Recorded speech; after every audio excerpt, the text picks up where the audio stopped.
যদি লাইফে কখনো তোমাকে কেউ ঠকায়, তোমাকে কেউ চিটারি করে, বাটপারি করে, আমি তোমাকে 3টা অ্যাডভাইস দিব। যদি মনে রাখতে পারো, জীবনে কারো ঠকানো মনে হবে না ইনশাআল্লাহ।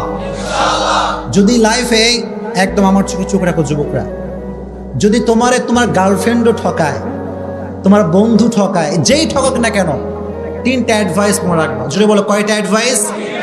নাম্বার 1, কেউ যদি তোমারে কখনো ঠকায়, তুমি আগেই বিশ্বাস করবে আমি ঠকি না, আমি জিতে গেছি আলহামদুলিল্লাহ।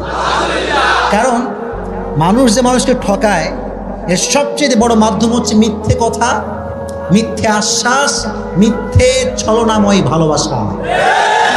ছাকা খাইয়া যুবক বেকা হয়ে যায়, হ্যাঁ দিন যৌবন কিচ্ছু আর ভালো লাগে না। তো এই যে মানুষ তোমাকে ছ্যাঁকা দেয়, কষ্ট দেয়, প্রতারণা করে, এটা মিথ্যের মাধ্যমে মানুষ বেশি করে। হাদিস শোনেন, একবার রাসূল করিম সাল্লাল্লাহু আলাইহি ওয়াসাল্লামকে একজন সাহাবী বলল, ইয়া রাসূলুল্লাহ, আপনার উম্মত কি জিনা করতে পারে? রাসূল বললেন যে হ্যাঁ, মিস্টেকলি করে ফেলতে পারে, এই গুনাহটা হয়ে যেতে পারে। ইয়া রাসূলুল্লাহ, আপনার উম্মত কি সুদ খেতে পারে? রাসূল বললেন হ্যাঁ, মিস্টেকলি খেতে পারে, ভুল করে গুনাহটা করতেও পারে। কিন্তু রাসূল বললেন দেখো, আমার উম্মত একটা গুনাহ কখনো করতে পারে না।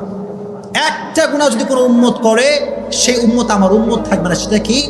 যে উম্মত মিথ্যে বলবে, সে উম্মত আমার উম্মত হতে পারে না। ঠিক কিনা বলেন?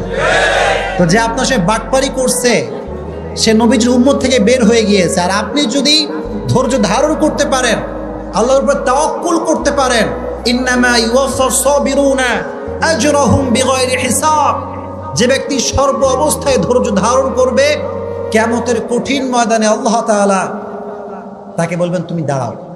সব মজমা বসা, হঠাৎ করে আল্লাহ বলছে তোমরা কয়েকজন দাঁড়াও। তারা ভয় পেয়ে যাবে, আল্লাহ আমাদেরকে সবার মাঝে এক্সেপশনাল কেন তারা করাচ্ছে? আল্লাহ বলবে তোমরা যদি ধৈর্য ধারণ করেছো, আজকে বিনা হিসেবে জান্নাত চলে যাবে। এত আস্তে সুবহানাল্লাহ পড়ে কেন রে?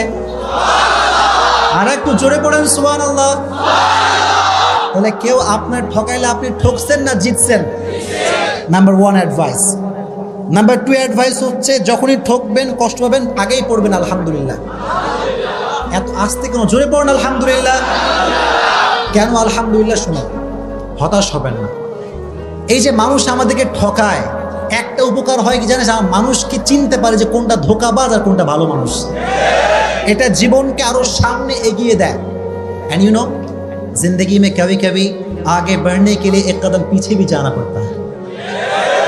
জীবনে কখনো কখনো সামনে আগাবার জন্য এক কদম পিছু পা ফেলতে হয়। ঠিক কিনা বলেন?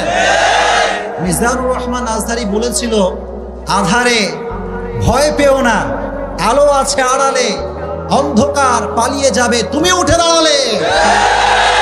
আমিও সেই কণ্ঠে কণ্ঠ মিলিয়ে বলতে চাই, যুবক, ছ্যাঁকা খেয়ে বেঁকা হয়ে যাও না, শক্ত হয়ে দাঁড়াও, শপথ গ্রহণ করো, এস্টাবলিশ হয়ে দেখাও।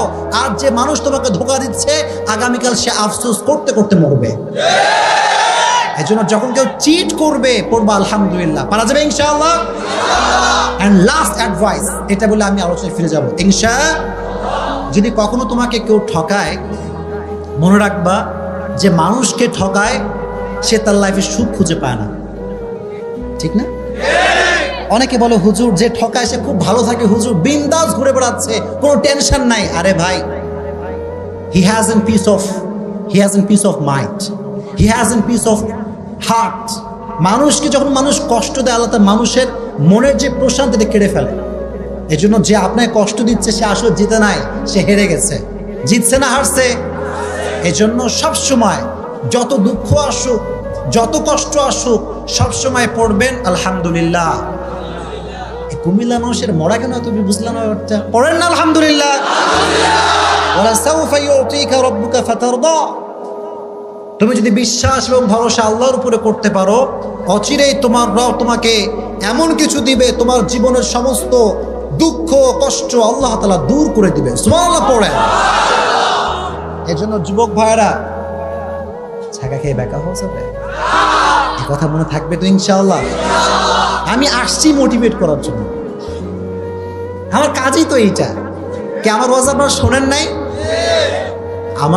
আমি যখন রাস্তাঘাটে যাই, আপনারা বিশ্বাস করবেন না, এই যে এদের মতো যুবকগুলো, সেদিন রাজশাহীতে,